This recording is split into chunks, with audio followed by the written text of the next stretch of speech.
नमस्ते दोस्तों। Career exploration series की अगली वीडियो के साथ आज हम लोग आए हैं और आज हम बात करेंगे सी अल्फ़ाबेट से शुरू होने वाले 4 ऐसे करियर ऑप्शंस की जो 2026 में भी भारत में ट्रेंड में रहने वाले हैं। ये करियर आपको गवर्नमेंट और प्राइवेट इन दोनों ही सेक्टर्स में अपॉर्चुनिटीज़ देंगे। और अगर आप आज ये समझ जाते हैं कि भाई असल में यहाँ पे काम क्या-क्या होते हैं, हमें इसके लिए कौन-सा फॉर्म भरना पड़ता है, कौन-सी पढ़ाई करनी पड़ती है, तो आप आगे मेहनत करके समय से आगे बढ़ सकते हैं। तो चलिए बहुत ही आसान भाषा में हम इसे समझना शुरू करते हैं। आइए, यहाँ सबसे पहले बात करते हैं सिविल सर्विसेज़ के बारे में। सिविल सर्विसेज़ एक ऐसा करियर जहाँ पर देश को चलाने वाली नौकरियाँ हमें मिलती हैं। दोस्तों, आपने देखा होगा जब कभी हमारे आसपास इलाके में कोई डीएम साहब, कोई आईएएस ऑफिसर या पुलिस के बड़े अधिकारी आते हैं तो सब उनके सम्मान में खड़े हो जाते हैं, क्योंकि हम जानते हैं कि ये लोग हमारे लिए ही काम करते हैं। इसे कहते हैं सिविल सर्विसेज। इनका काम होता है सरकार की योजनाओं को ज़मीन पर लागू करना, जैसे आपकी स्कूल में मिलने वाला मिड डे मील या मोहल्ले में क्लिनिक की व्यवस्था, सरकारी अस्पतालों की व्यवस्था या फिर बाकी सरकारी कामों पर नज़र रखना। अब यदि आप सिविल सर्विसेज में जाना चाहते हैं तो क्या करना होगा? इसमें सबसे पहले आप क्लास 12 क्लियर करेंगे किसी भी स्ट्रीम से, चाहे आपके पास आर्ट्स है, साइंस है या कॉमर्स है। उसके बाद में आपने ग्रेजुएशन अपनी कंप्लीट करनी है, चाहे बीए, बीएससी, बीकॉम जो भी है। उसके बाद आपको यूपीएससी सिविल सर्विसेज का एग्ज़ाम में बैठना होता है, जिसके 3 लेवल हैं: प्रीलिम्स, मेंस और इंटरव्यू।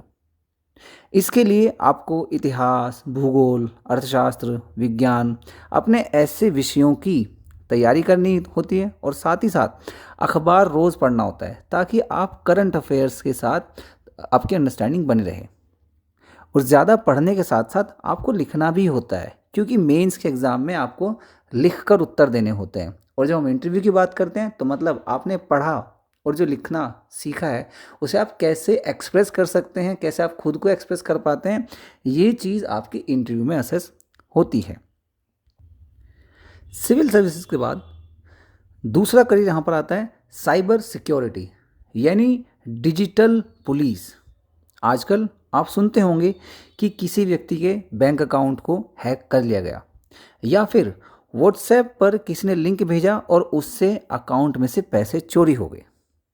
दोस्तों, जैसे हमारे गली, मोहल्ले, शहर की सुरक्षा के लिए पुलिस होती है, वैसे ही इंटरनेट की दुनिया में सुरक्षा के लिए साइबर सिक्योरिटी एक्सपर्ट्स होते हैं।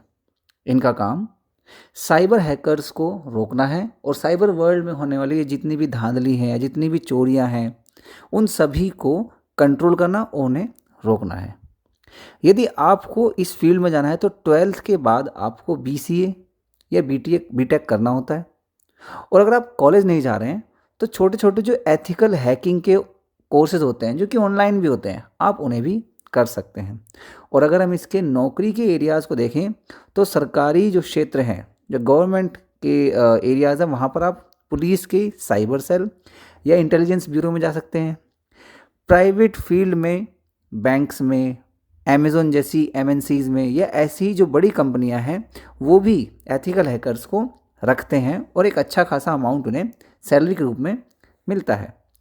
अगर आपको इसमें जाना है तो आपको कंप्यूटर चलाने में इंटरेस्ट आना चाहिए और नई नई समस्याओं को सुलझाने का शौक भी आपके अंदर होना चाहिए, ताकि जब आप इस काम को करें तो कंप्यूटर की जो स्किल है वो आपकी हेल्प करे और साथ ही साथ जो ये क्रिटिकल थिंकिंग या डिसीजन मेकिंग वाली जो आपकी स्किल है वो आपको इसमें हेल्प करे।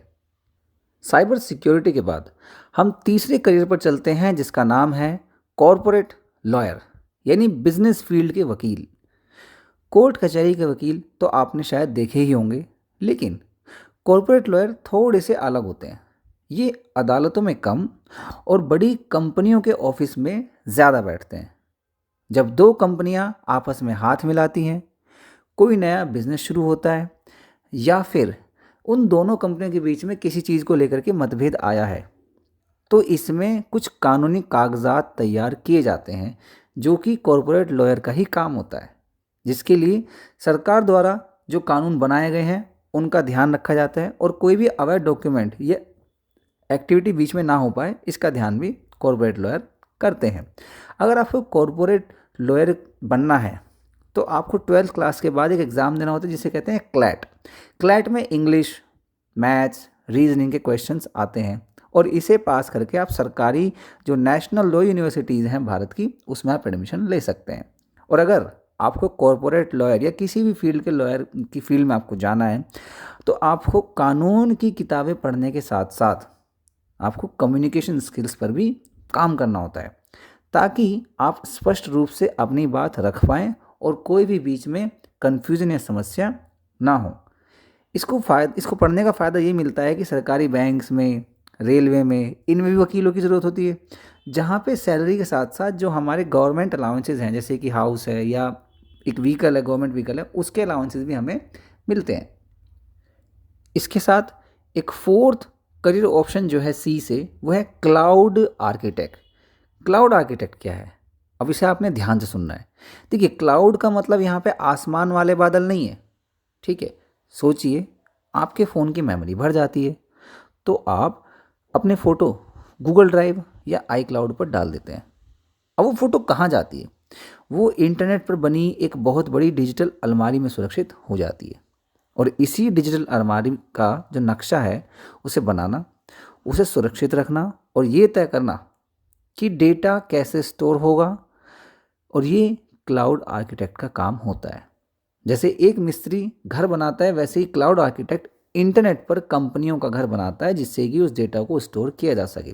और अगर आपको क्लाउड आर्किटेक्ट की फील्ड में जाना है तो आपको क्लास 12th में अपने मैथ्स पर ध्यान देना होता है, उसे ध्यान देना होता है, उसे अच्छे तरीके से पढ़ना होता है। इसके बाद कंप्यूटर साइंस में इंजीनियरिंग या फिर डिप्लोमा करना होता है और इसमें नौकरियों के अवसर जो हैं, जैसे मान लीजिए डिजिटल इंडिया एक मिशन है तो उसके तहत सरकार अपना डेटा जो क्लाउड पर रख रही है उसके लिए काफ़ी लोगों की ज़रूरत पड़ती है।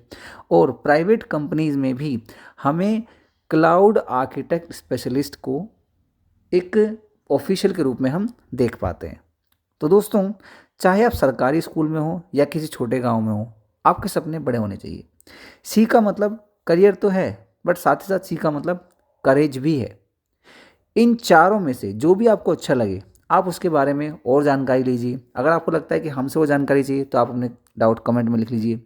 आपको डरना नहीं है, आज से अपनी पढ़ाई पर ध्यान देना है, जनरल नॉलेज पर थोड़ा फोकस करना है और कोशिश ये करनी है कि आप जो भी फील्ड चूज़ कर रहे हैं उसके बारे में आपको सारे आइडियाज़ हों।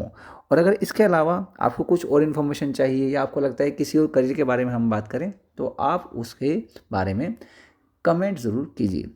Thank you so much, goodbye. और इस वीडियो को आप अपने दोस्तों के साथ ज़रूर शेयर करें। Thank you.